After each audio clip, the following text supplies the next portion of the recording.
So can you talk a little bit about some of the challenges that families and individuals and children are facing today and how those might run parallel to some of the challenges that organizations are facing? Well, we're at a very complicated place and time right now, post this election in November.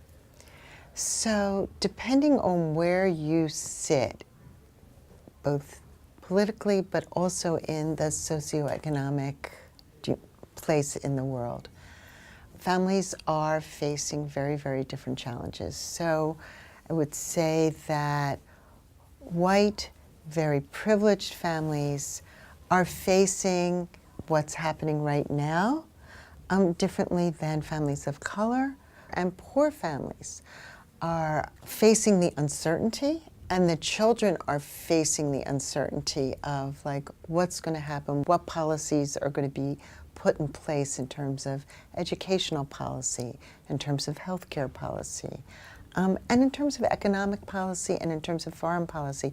We are actually seeing for the children and the parents that uncertainty in family therapy. We're seeing children being more anxious, being more frightened, even in New York City, that there are uglier things being said in the playground. I think that the political system has always impacted families. Policies have always impacted families, but I think we're at a time of tremendous uncertainty right now.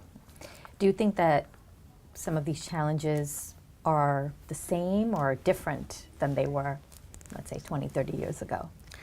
Look, families have always had challenges.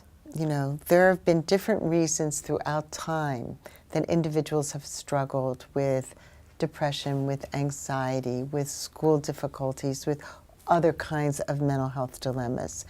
And children have had all kinds of problems throughout the last, really, for as long as there have been children. You know, there's some children that have had school difficulties. There's some children that have been on the Asperger's or autism spectrum. There's some children that have struggled with their gender identity. So children have always had some dilemmas. And sometimes those dilemmas have required an expert's help, and sometimes they haven't. Do you know, sometimes they've just grown out of the problems, and those problems were able to be handled by the parents in the context of the family privately.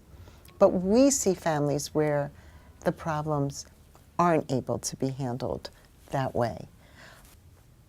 We're seeing similar problems, but there's an intensity right now, post-election.